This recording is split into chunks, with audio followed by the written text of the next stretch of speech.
It was the greatest event mankind had ever witnessed. The aliens arrived in 50 gigantic motherships. Ici est le futur, et l'humanité est pratiquement éteinte.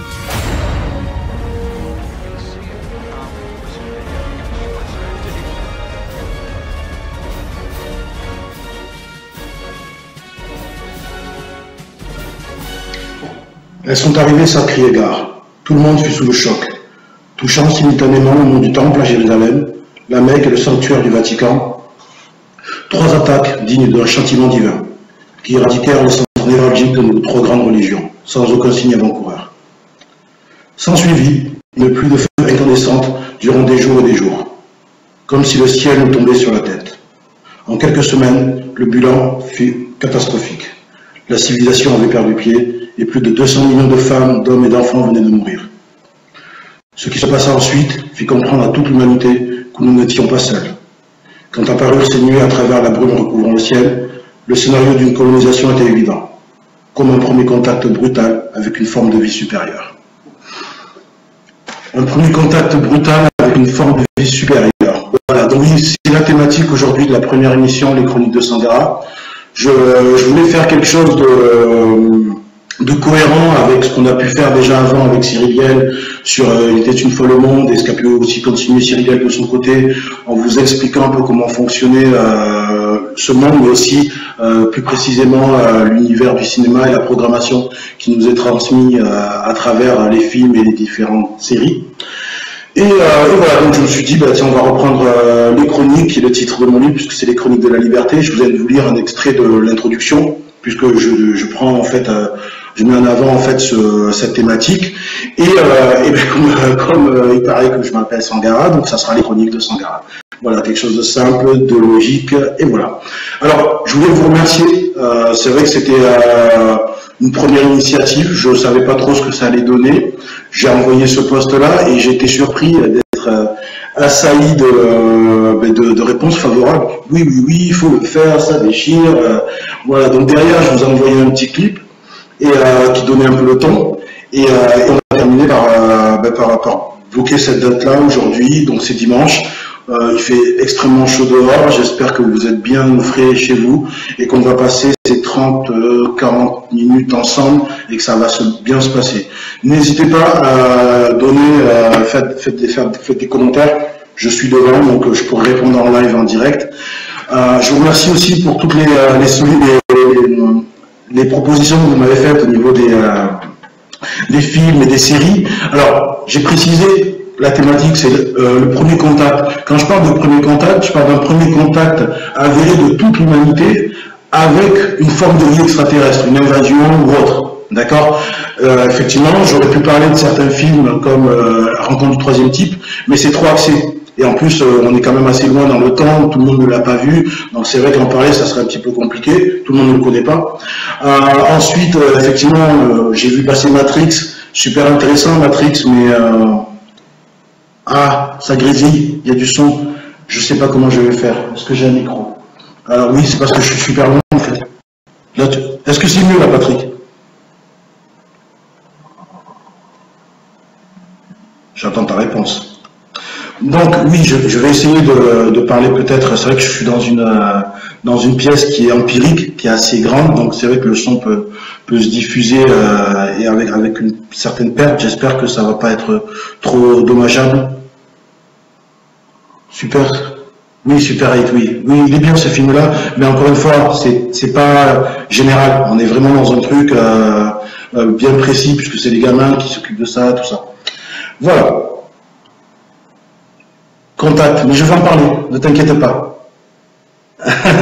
je vais en parler de Contact, puisque c'est un film justement qui est une référence pour moi. Il n'y a pas de souci. J'espère que le son sera meilleur au fur et à mesure, on va voir. Je me rapproche un peu du micro. Alors, dans la catégorie en fait des films de premier contact, on peut décortiquer plusieurs types. On a les grosses invasions où ça défouraille en fait, on se fait allumer dans tous les sens et on n'a plus qu'à faire un signe de la croix et attendre qu'un super-héros arrive et nous sauve de tout ça. On va avoir des films aussi plus insidieux, où ça va être une invasion lente ou sous-jacente et qui va arriver à quelque chose de même plus négligeable que ça, puisque là on n'a quasiment pas d'espoir de s'en sortir. Salut Greg, ça fait plaisir de te voir. Effectivement, tu n'es pas avec moi aujourd'hui, Greg. D'habitude, on est sur des émissions qui parlent du passé. Là, on va imaginer l'espèce de futur. Ok. Et on va voir des films qui vont être plus dans une anticipation concrète. Voilà. Comme Contact, tu en parlais avec Judy Foster. C'est vrai que là, Contact, on est dans une espèce d'anticipation. Donc, on va commencer par... alors, j'ai essayé de pas aller trop loin dans l'historique, et on va essayer d'être dans les films qui sont sortis durant les 30 dernières années, 30-35 dernières années, films et séries. Il faut savoir que si on va trop loin après, beaucoup de personnes qui me suivent ne les ont pas vus. Donc voilà, donc j'ai commencé, si vous avez pu remarquer, par vous envoyer un petit générique. Et comme vous avez été nombreux à répondre favorablement, je vais vous faire un petit cadeau. À la fin de l'émission, les personnes qui auront pu capter quels étaient les films et séries mis dans le générique et qui ont trouvé aussi quelle est la musique, d'où vient la musique du générique, je leur offrirai un exemplaire de Il était une fois le monde. Voilà, c'est notre livre. Il est en rupture, effectivement, sauf chez moi, mais il n'en reste pas beaucoup. Donc offrirai un exemplaire du livre aux personnes qui trouveront quels sont les 4 films et séries que j'ai mis dans le générique et quelle est la musique du générique pour l'émission d'aujourd'hui. Ok. Alors, je vois qu'il y a du monde que je connais. Salut Muriel, salut Sabrina, salut David, encore toi, toujours là. Ok. La première série que j'ai envie de... Steph. La première série dont j'ai envie de parler, c'est une série qui effectivement a traumatisé beaucoup de personnes, enfin surtout moi dans mon enfance, c'est V. Voilà, V. Ah, ça y est, les reptiliens, là, les reptiliens tout dégueulasses. Alors V, c'est une série qui est sortie en 80, qui a été diffusée entre 83 et 86, si je ne m'abuse, où en fait on découvre une invasion qui est dans un premier temps pacifique, puisqu'on voit arriver sans explosions, sans bombardement, des vaisseaux au-dessus des plus grandes villes. Oui, Patrick, le jour où la Terre s'arrêta, c'est une invasion, c'est ciblé, on n'est pas dans la thématique. Voilà, désolé. Donc, je reviens sur V.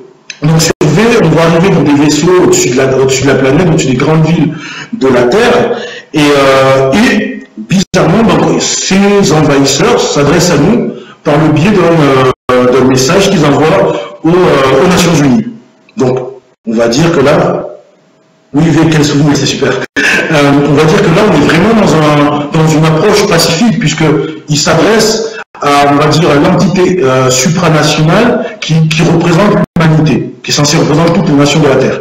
Et dans leur démarche, ils arrivent en disant, voilà, nous avons fait des milliards d'années-lumière, des milliards de kilomètres pour rencontrer une civilisation évoluée, et en plus, vous nous ressemblez. Parce que dans un premier temps, quand ils arrivent, ils ont la même gueule que nous. On ne peut pas savoir que ce sont des personnages bizarres, on ne le sait pas. Donc c'est vrai que de suite, toute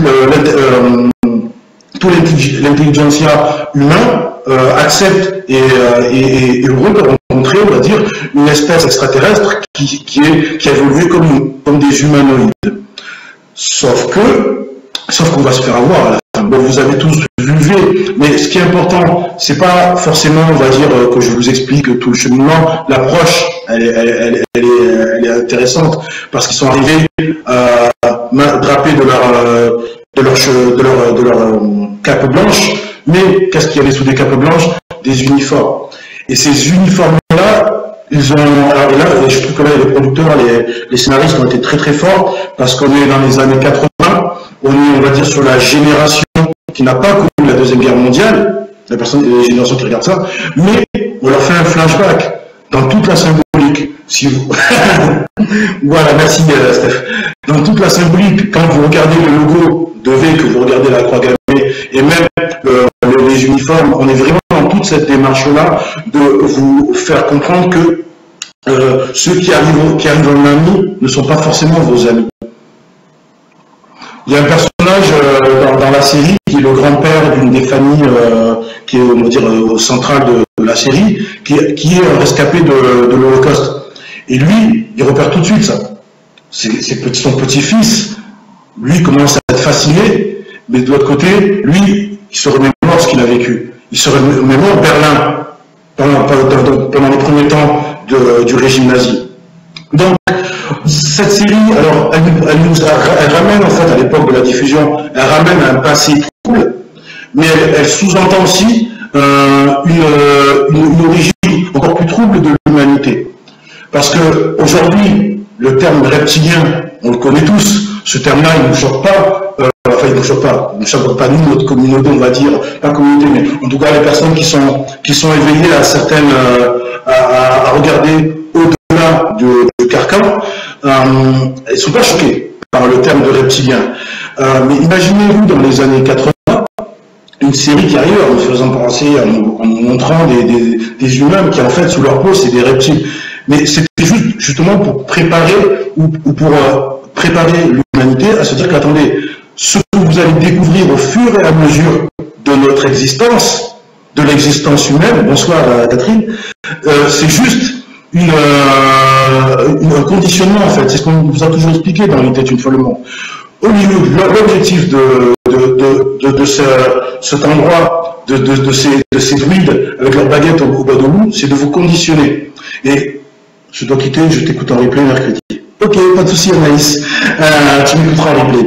Et donc voilà, donc ils nous ont amené à ça, en nous expliquant que derrière tout ce message, toute cette cinématographie hollywoodienne, il y a une préparation à vous faire comprendre que vous n'êtes pas la première version de l'humanité et que s'il y a eu d'autres versions avant, ils reviendront peut-être en se présentant sous un jour qui vous sera agréable dans un premier temps.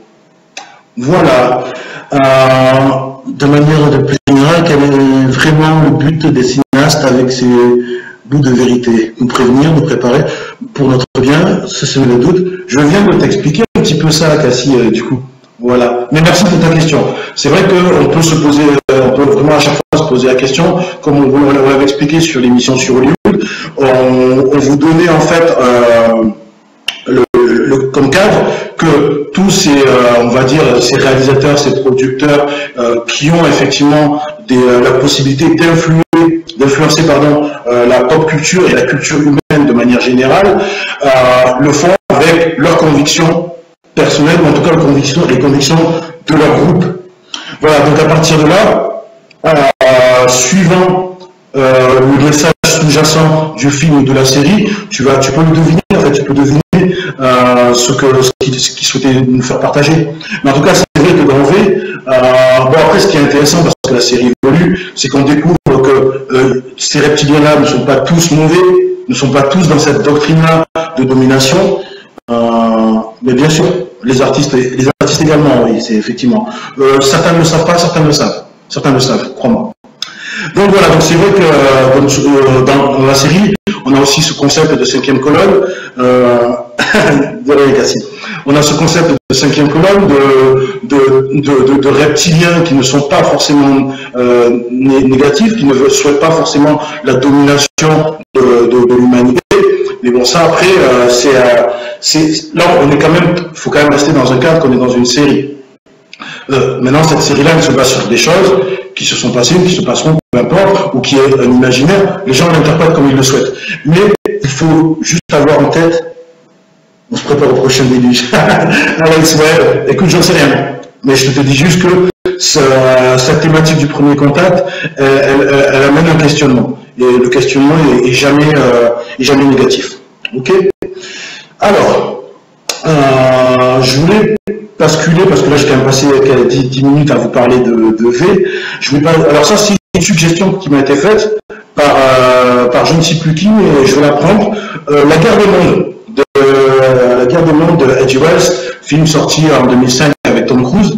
Tom Cruise, scientologue au passage. À l'époque, en tout cas, il était à fond dedans. Alors, moi j'aimerais revenir sur une petite... Ouais, oui, Greg, effectivement. Alors, je ne parle pas de jumeaux Jupiter Ascending aujourd'hui, parce qu'on est là, on n'est pas dans la démarche du premier contact, justement. Jupiter Ascending, c'est encore autre chose. J'y reviendrai peut-être sur une prochaine chronique, mais on n'est pas effectivement, oui, il y a énormément de symbolique dans ce film. Oui, c'est un film de fou, David, je te confirme, et on en a longtemps parlé avec Cyrielle, c'est vraiment un film au top. Alors, La guerre des mondes.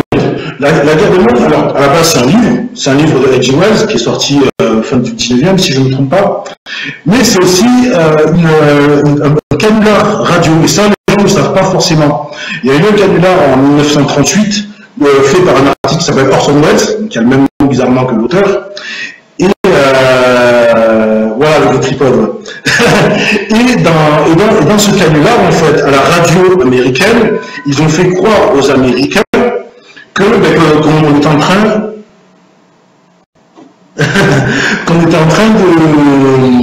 de subir, que les Américains étaient en train de subir une attaque extraterrestre. Alors, je remets encore une fois dans le contexte, on est en 1938, les tensions en Europe, elles sont tendues de fou, et les mecs, ils ont rien d'autre à faire que de faire une blague.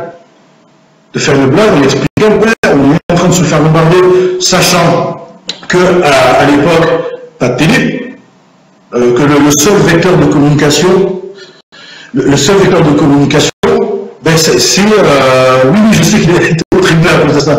Le seul vecteur de communication, c'est la radio. Donc l'audio, quand on entend une voix qui nous est familière, qui nous explique qu'il faut qu'on aille dans des abris, qu'il faut se cacher parce qu'on est en train de se faire attaquer par des extraterrestres, ça fout un peu les chocs, la panique.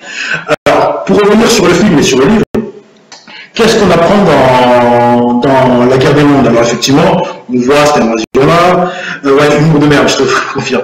On voit cette invasion-là avec ces tripodes qui arrivent, mais si vous vous souvenez bien, la scène d'entrée, enfin les scènes d'entrée, ce qui se passe d'abord qu'on entend une espèce de tonnerre et que est envoyé dans le sol des espèces d'éclairs. D'accord? Ces éclairs-là, en fait, c'est juste qu'on envoie le pilote des tripodes, des tripodes qui étaient déjà sous la terre. Donc, encore une fois, c'est le fruit de l'imagination de H.G. Wells, on va rester toujours dans cette nuance-là, mais qu'est-ce qu'il sous-entend?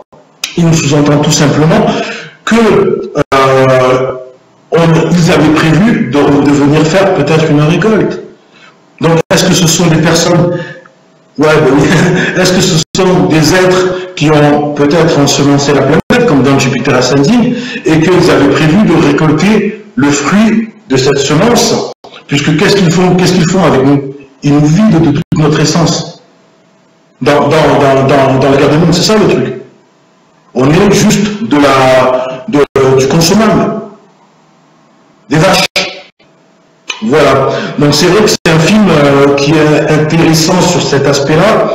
Après, on pense qu'on veut sur Tom Cruise, sur l'aspect qu'il soit scientologue, ça c'est encore autre chose. Mais c'est assez intéressant de se dire qu'un mec comme H.G. Wells, qui a écrit ce bouquin-là, avec une vision de, encore une fois, nous ne sommes pas les premiers êtres évolués sur cette planète, et ces êtres reviennent pour récolter ce qu'ils ont semé, ou ce qui a évolué sur cette planète. La bouffe était périmée, je suis d'accord avec toi. Sauf qu'ils n'avaient pas prévu de crever pour des conneries, en fait, effectivement, parce que quand on suit la fin du film, c'est un peu con, en fait, parce qu'ils arrivent, ils sont tout puissants, et en fait, ils crèvent tout bêtement. Comme quoi, tu vois, la chose la plus microscopique peut être salvateur pour l'humanité. Voilà, donc j'espère que ça se passe bien pour l'instant, que le son est un peu mieux que tout à l'heure. Si c'est le cas, merci de réagir, mais apparemment j'ai pas eu trop de problèmes avec les gens, puisque les gens sont assez me disent pas que le son va pas, donc ok, je continue. Donc on a parlé d'OV, on a parlé de la guerre des mondes, et là on va parler d'un de mes réalisateurs préférés. On est toujours dans la démarche en fait d'invasion à grande échelle, hein, puisque dans V on a des merci. Dans V on a des vaisseaux qui arrivent, dans la guerre des mondes c'est pareil, et dans Independence Day, alors là c'est encore pire. Voilà, exactement, Fabrice. Ok, merci.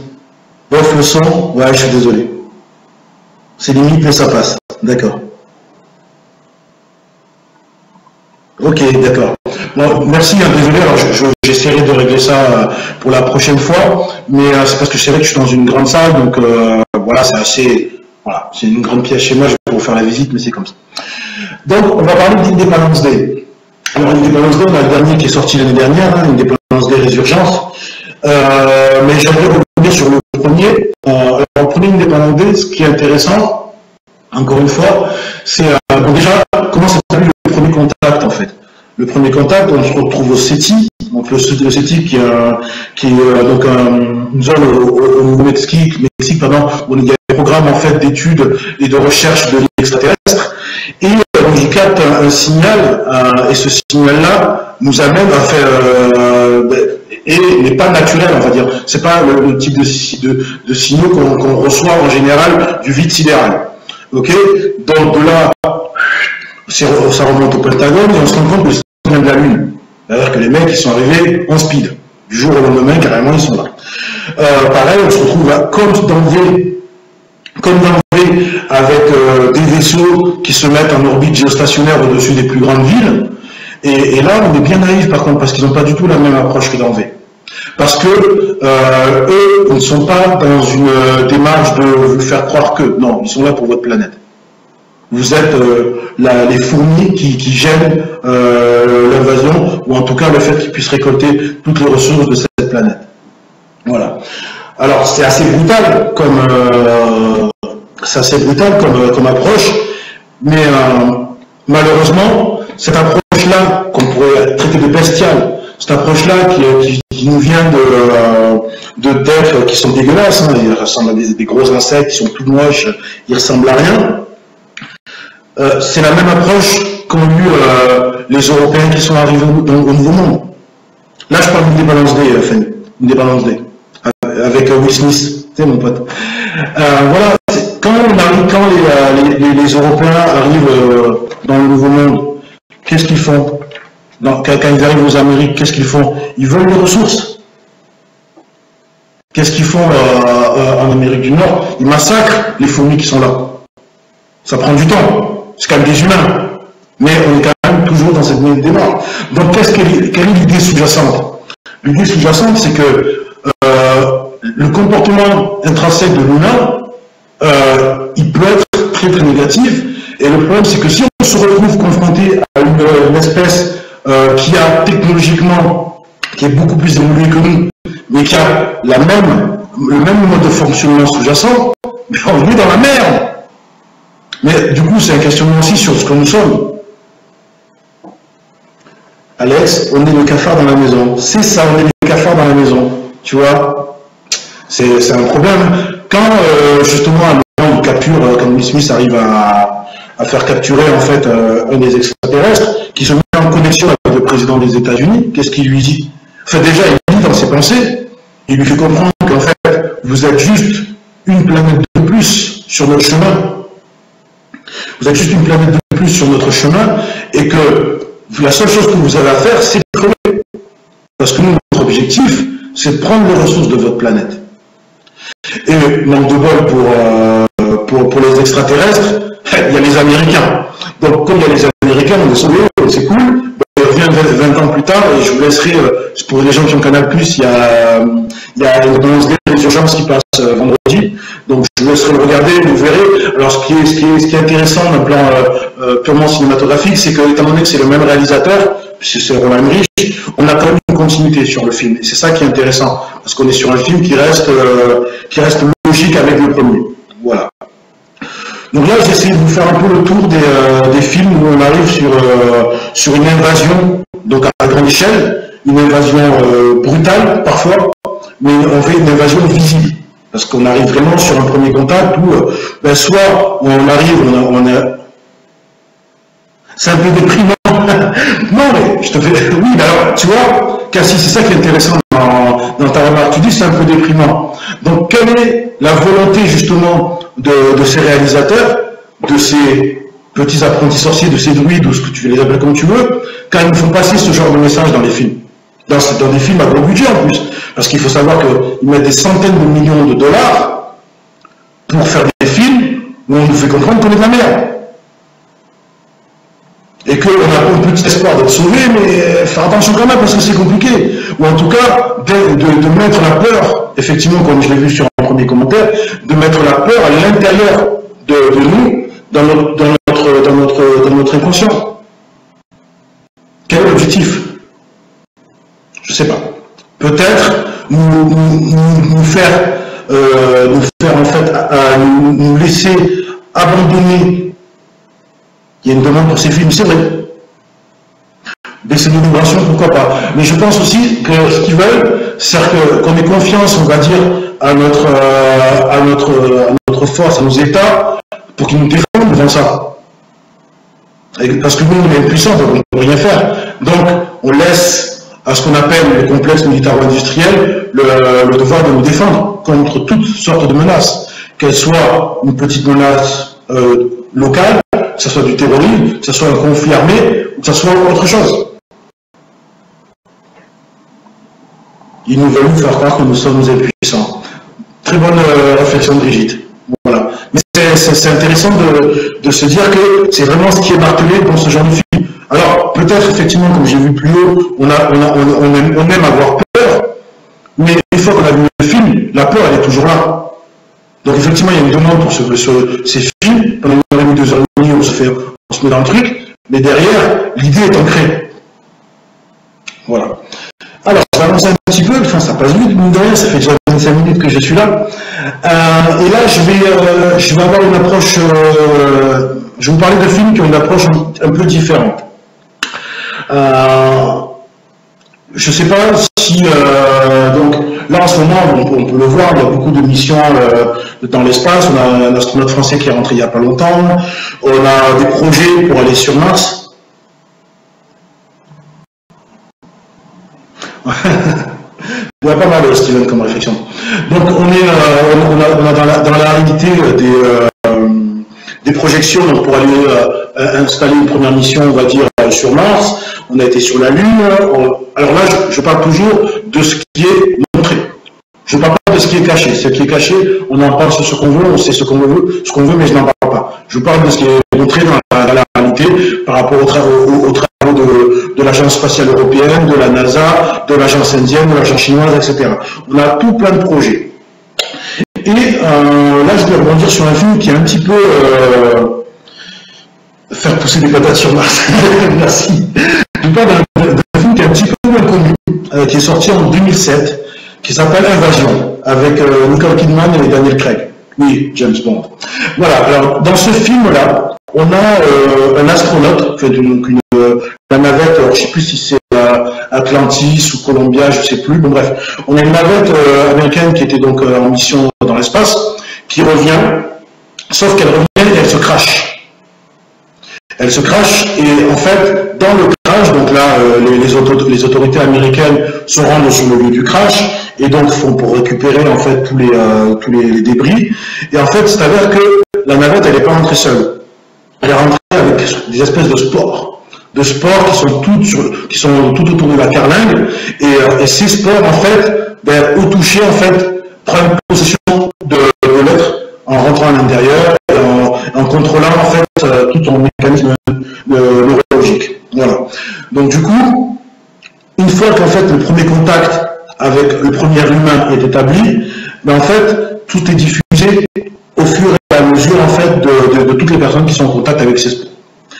Jusqu'à que donc là du coup il sécurise toute la zone. Et là en fait ce qui se passe, c'est qu'un des personnages qui arrive pour travailler sur cette zone de crash est un membre du CDC. Le CDC, si je ne me trompe pas, c'est l'organisation en fait gouvernementale. On y reviendra. C'est l'organisation en fait gouvernementale qui contrôle, on va dire, tout ce qui est vaccination ou épidémie. Et là, qu'est-ce qui se passe? Ils décident en fait donc donc là, on est vraiment dans une phase où ces êtres-là ont déjà commencé à prendre le contrôle du gouvernement, en tout cas d'une grande frange du gouvernement américain. Et ils décident de lancer une campagne de vaccination à grande échelle pour lutter contre une grippe qui a été provoquée. Et cette campagne de vaccination, en fait, c'est juste pour commencer à prendre possession de tous les êtres humains de la planète. Alors, il fait peur ce film, hein, je vous le dis. Il fait pas peur parce que voilà, il y a des monstres quoi. Il fait peur parce qu'il est vraiment dans une approche de, comme je l'expliquais tout à l'heure, en sous-marin. Voilà, on va posséder au fur et à mesure tous les êtres humains. Et donc Nicole Kidman, qui dans ce film en fait, elle n'arrive pas à être donc prise sous l'influence de ces sports et remarque effectivement peu à peu les changements chez les êtres humains, chez ses patients puisqu'elle est psychologue, chez son voisin, chez son mari, etc., etc. Donc c'est vraiment une invasion lente, mais qui est faite avec beaucoup plus d'efficacité du coup qu'une invasion, qu'un premier contact brutal. Alors encore une fois, je vais pas. Oui, il y a aussi ça, les X-Files. Donc je ne vais pas vous amener à flipper de toutes les campagnes de vaccination qui se profilent. Vous le faites déjà sans moi, mais voilà. Donc c'est une approche qui est traitée également dans le cinéma, et un premier contact qui pour moi je trouvais beaucoup plus vicieux que l'autre. L'arbre qui cache la forêt, la divulgation est proche. Écoute, je sais pas si la divulgation est proche, mais en tout cas on vous prépare. Dans le même type de film qu'Invasion, on a un film qui s'appelle Les Hommes Vagabondes. Alors Les Hommes Vagabondes, c'est un ouvrage à la base qui est de la même personne, je crois que c'est Stéphanie Meyer, quelque chose comme ça, qui a écrit, comment ça s'appelle ces trucs, je déteste ça, les histoires de vampires, de loups-garous, bref, tellement j'ai effacé ça de mes mémoires, peu importe. Donc voilà, donc c'est dans Les Hommes Vagabondes, on est en fait à mi-chemin entre Invasion et entre Independence Day. Parce que là, ce ne sont plus des gros vaisseaux, voilà. C'est ça, c'est le terme que je cherchais, mais comme j'aime pas trop le délire, voilà. Donc effectivement, c'est elle qui a écrit Twilight, qui a écrit effectivement Les Hommes Vagabondes. Alors Les Hommes Vagabondes, quand on voit comme ça, on pourrait s'imaginer en fait que c'est un teen movie, parce que bon, c'est des jeunes, c'est des ados, mais franchement, la puissance du scénario, la puissance de l'histoire donne envie de se dire, oh, ils auraient pu aller plus loin. Parce que donc, ce que j'expliquais, c'est un mélange entre Independence Day et entre Invasion, que je viens de vous expliquer. Pourquoi? Là, c'est plus des gros vaisseaux qui arrivent, d'accord? Ce sont en fait des vagues de petites capsules qui contiennent des âmes, tout simplement. Et ces âmes-là, en fait, elles voyagent de planète en planète, de monde en monde, et elles rentrent dans les êtres humains par la nuque. Ça va faire passer à certaines choses, revenir sur les enseignements syriens. Elles rentrent donc chez les êtres humains par la nuque, et elles prennent possession donc, de leur système neurologique, et du coup les yeux des êtres qui sont possédés deviennent bleu ciel. D'accord? Et en fait, eux, leur démarche, elle n'est pas justement de massacrer l'humanité, mais elle est de bonifier la planète.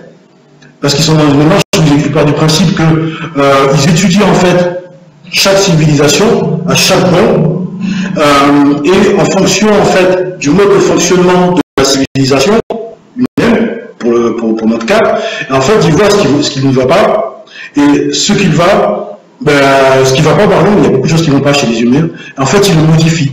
Donc du coup, tous les humains qui se retrouvent possédés, parce que c'est des possessions, ils deviennent beaucoup plus gentils, beaucoup plus serviables, ils ne mentent plus, c'est le pays des bisounours en fait.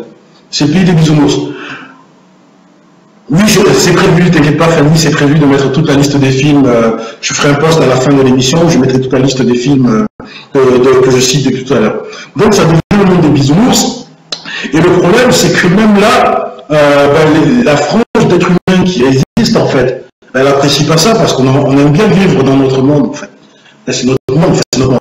On est l'espèce dominante dans ce monde, on aime vivre comme on fonctionne, donc il y a toujours des rebelles qui sont pas contents, et donc du coup, là, ça commence à partir en vrille. L'héroïne, en fait, de ce film, c'est une jeune fille qui se fait posséder, sauf que son esprit est tellement puissant, tellement fort, qu'il arrive en fait à influer sur l'homme sur l'entité qui est rentrée à l'intérieur d'elle. Et en fait, c'est un conflit. Voilà, c'est ça. C'est un conflit en fait continu dans sa tête jusqu'au moment où l'âme qui a pris possession de son, enfin, l'entité qui a pris possession de son corps accepte de se soumettre à l'esprit qui est déjà. Et c'est ça qui est super intéressant dans ce film, parce qu'il est monté d'une manière où on voit vraiment, c'est la schizophrénie à un moment. Si vous voulez, à un moment, l'entité qui est rentrée a envie de faire une chose, l'autre lui dit non, il met une gifle.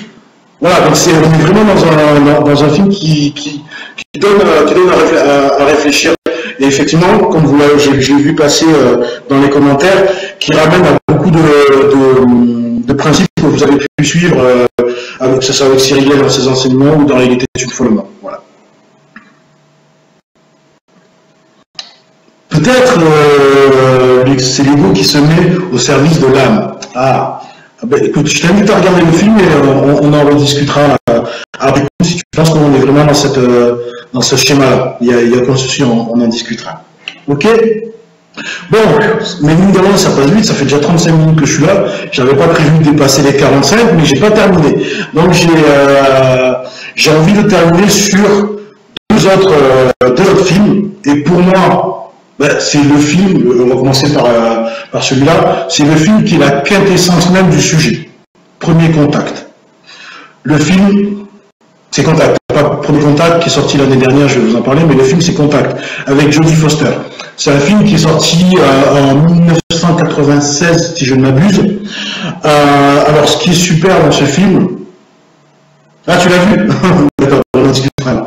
Donc, ce qui est super dans Contact, bon, déjà, c'est vraiment Jodie Foster, qui est une super actrice, Matthew McConaughey, qui est pas mal non plus, mais c'est vraiment l'approche qui est faite. Donc, on retourne au SETI, comme dans Independence Day, sauf que là, on est dans une approche vraiment d'anticipation. Faut savoir que donc, ce centre de programme de recherche existe et il passe son temps à écouter des messages radio.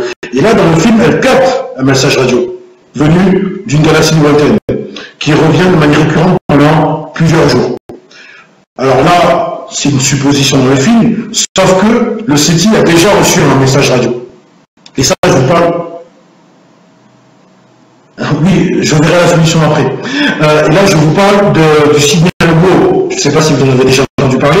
Là, il ne s'agit pas d'un message que la NASA aurait essayé de cacher ou autre. C'est vraiment un signal qui a été reçu à l'été 1977 par le SETI, venant effectivement d'une zone obscure de la voûte céleste, et qui était un fort signal qui ne correspondait pas du tout à ce qu'on peut attendre comme signal radio venant de l'espace lointain. Donc du coup, ce signal-là a été entendu plusieurs fois, sauf qu'après, quand ils ont, non, une seule fois, quand ils ont voulu rebraquer, on va dire, les grandes oreilles, désolé. Ouais, désolé Tony pour le son, je suis vraiment désolé, j'essaierai de régler ça la prochaine fois. Je sais pas pourquoi le son est mauvais, mais j'essaierai vraiment de régler ça. Je vois que bon, il n'y a pas trop de personnes, en général ça va, visiblement ça va.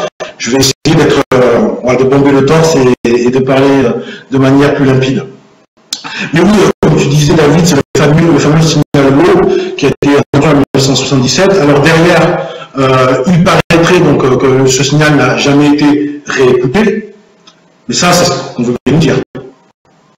Parce qu'un signal super fort, qui arrive comme ça, là, du jour au lendemain, et quand on remarque 3 jours plus tard, il n'y a plus rien. Et qu'est-ce que donnait ce signal? Est-ce qu'il n'y avait pas... Ah, si je parle doucement. Oui, désolé, excusez-moi. Je vais essayer de parler, mais bon, je suis quand même assez éloigné du micro et en général ça passe bien, mais bon, je verrai au niveau du replay si c'est vraiment néfaste et sinon je vais investir dans un micro. Mais j'en ai déjà un, mais je ne sais pas où j'ai mis comme j'ai déménagé il n'y a pas longtemps. Donc, est-ce que dans ce signal-là, est-ce qu'on n'avait pas un message? Est-ce que ce message-là n'a pas été décrypté? Et est-ce que du fait qu'il ait été décrypté, on en a plus entendu parler et ça nous permet en fait... Ouais, le signal, il faut l'écouter au ralenti, c'est ça. Et du coup, ça a permis en fait aux personnes, aux structures étatiques, aux organisations qui ont pu capter et traduire ce signal, d'entrer en contact avec ces entités. Peut-être, on n'en sait rien. On ne le sait pas parce que pour nous, il a été écouté une fois, et le problème c'est qu'ils n'ont pas pu le cacher, puisqu'il a été écouté non par le CETI, mais par aussi d'autres centres de recherche. Donc voilà, pour ça, c'est dans la réalité. Maintenant, quand on est dans le film, pareil, le signal, donc ce signal-là, on a un message, comme de par hasard, et ce message-là, en fait, il est audio, vidéo et en document. Donc dans un seul signal, ils ont réussi à nous envoyer non seulement nous retourner la première diffusion mondialisée de l'humanité, à savoir l'ouverture des Jeux Olympiques de Berlin en 1936, et nous ont envoyé les plans pour construire une machine pour entrer en contact avec eux. Effectivement, ce signal est sur YouTube, c'est vrai. Donc voilà, comme quoi l'anticipation ne peut être parfois juste une préparation à ce qu'on va vivre, ou à ce qu'on a déjà en fait vécu et qu'on va nous dévoiler plus tard. Je parle d'un signal de 1977, on a un film qui est sorti en 97, et bizarrement, l'année dernière, enfin fin décembre là, de cette année, décembre 2016, on a un film qui s'appelle Premier Contact, qui reprend exactement la même thématique. Bon, sauf que là, derrière la télé,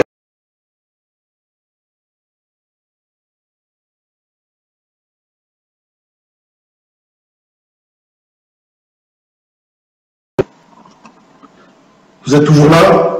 Ok, on est toujours là. Désolé, hein, j'ai eu un petit problème, un petit bug de connexion. Donc, aujourd'hui, on a en 2016 un film qui s'appelle là, Premier Contact, qui reprend. Alors, on n'est pas dans la même. Et là, du coup, pour le coup, on est dans un mix entre V, Independence Day et Contact. Pourquoi? Parce qu'on a des vaisseaux qui arrivent, qui ont des formes, on va dire, ovales, qui se positionnent un peu partout dans la planète. Ah, j'ai un gros bug. Ça lag. Pourtant, je suis connecté en direct. Aïe. Dites-moi quand c'est bon. Et ouais, j'ai dépassé, je voulais pas faire plus de 40 minutes, vous voyez.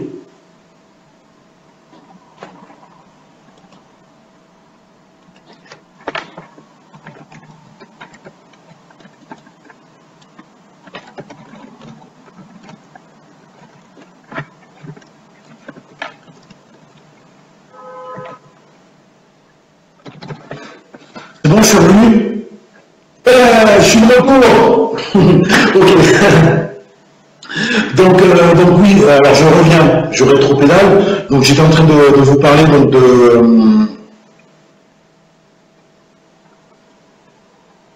Je dévoile trop de secrets. Il te pirate, mais grave, je suis en train de me faire pirater, putain, c'est merde. Non, je vais tout vous balancer, je m'en fous. Non mais ça craint, hein. Non mais sérieux quoi. Je veux dire, depuis tout à l'heure ça va bien et. Ah d'accord. Ça bug toujours là ou pas? Ok, bon, je suis revenu, c'est parfait, je continue alors. Donc dans Premier Contact, qui est sorti en 2016, là on a un petit mélange entre une invasion massive, puisqu'on a plusieurs vaisseaux de type ovale qui se positionnent autour de la planète, et là en fait, il s'agit en fait donc là ils vont chercher une linguiste qui va en fait essayer de traduire le langage des extraterrestres. Voilà. Et pendant en fait qu'elle s'attelle à son travail, et c'est la panique complète sur la planète, parce qu'on a les boules, on a les chocottes, on flippe, on a peur. Voilà. Donc oui, ben voilà, désolé pour les petits bugs au niveau du son, désolé pour les petits bugs au niveau de la connexion, mais c'est une première. Premier contact, oui, non, mais il est positif au final. Mais je ne vais pas tout dévoiler parce que si tu veux, je préfère que les gens aillent regarder le film. Je le mets juste dans le contexte du départ. Et une fois qu'ils auront vu le film, on pourra en discuter, on fera un débrief là-dessus. Je mets juste les choses dans leur perspective et je vous fais comprendre, en fait, je vous montre un peu ce qui se passe dans.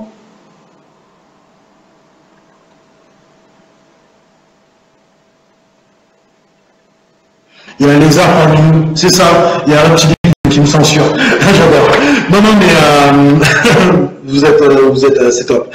Ok, donc voilà, donc, premier contact, on va laisser là-dessus. Il est sorti il n'y a pas longtemps, il y a en décembre, je crois. Donc je vous invite à aller le regarder. On reviendra sur le sujet. J'ai vu Life aussi. J'ai vu Life. Ouais, Life, il fait vraiment flipper pour le coup. Je l'ai vu, il est sorti il y a quelques semaines.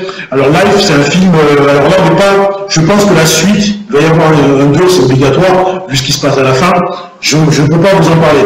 Allez voir ce film, parce que franchement, on est dans le même schéma que dans l'Invasion, dans le film de 97, où vous avez donc une espèce de sport ou une cellule en fait qui est en fait, si vous voulez, ils ont envoyé une mission sur Mars pour faire les prélèvements, et au retour de ces prélèvements, en fait, merci de l'introduction. Au retour de ces prélèvements, en fait, ils ont réussi en fait, à activer la cellule et elle grandit dans le vaisseau. Et donc voilà, donc on arrive à quelque chose de non, je ne peux pas vous raconter le film, allez le voir. Oui, la fin, Tiger, à la fin, c'est un cauchemar. Donc, allez voir ce film, je dis plus rien. Parce que j'ai pas envie de me faire pirater, je commence à voir des 4x4 bizarres en bas de chez moi, donc voilà, je vais faire attention. Non, tout ça, pour vous faire un topo global, donc le premier contact... Ah merde, putain, j'ai encore bloqué. Bon, on va mettre court. Je vais être obligé de terminer le live parce que là, visiblement, Facebook, ils sont pas au point. Au niveau du son, il y a des trucs à régler. Donc, je vous remercie d'avoir été là, d'avoir pris le temps de m'écouter. Ça s'est super bien passé, je pense. À part le son, et ça, on réglera ça. J'ai fait 46 minutes que je n'avais pas prévu. Et donc, je reviendrai rapidement avec... Ok, là ça marche, maintenant. Ok, mais je vais quand même mettre un stop parce que j'ai terminé de parler des films dont je voulais vous parler. Je reviens sur le concours. Je reviens sur le concours, mais le petit, voilà, je vous fais gagner un petit livre aujourd'hui. Voilà. Hein, il était une fois le monde. Je vous fais gagner le livre si vous arrivez dans l'heure qui suit. Déjà en message privé sur ma page, à me dire quels sont les quatre films ou séries que j'ai utilisés dans le générique et quelle est d'où vient la bande son du générique que j'ai utilisé. Voilà, donc j'espère que ça a été bon, je vois, mais merci à vous. Finalement, je pense que ça s'est bien passé, tout le monde est assez content. Désolé pour la qualité sonore, mais je vais régler ça, je vais me le réécouter et je verrai ce qu'il faut faire. Et je vous dis merci à vous d'avoir été là, merci à ceux qui le regarderont en replay, et à bientôt. Je pense qu'on en fera, j'essaierai d'en faire au moins une fois par mois. Un petit live une fois par mois, ça peut être sympa, et ça nous permettra en fait d'échanger comme on l'a fait. Donc c'est ce qui est bien, c'est que c'est interactif. C'est pour ça que je le fais par Facebook, c'est rapide, il y a juste à appuyer sur le bouton, et on peut échanger, je lis vos commentaires en direct, c'est top. Donc voilà, donc trouvez-moi dans l'heure qui suit les 4 films ou séries que j'ai utilisés dans le générique, et que j'ai dans le petit clip que j'ai fait, et la bande de son que j'ai utilisée également. D'où ça vient. Et à partir de là, j'enverrai un message au vainqueur, je lui enverrai derrière, il m'enverra son adresse, et je lui enverrai le livre Il était une fois le monde Genesis. Voilà, merci à vous, bye bye.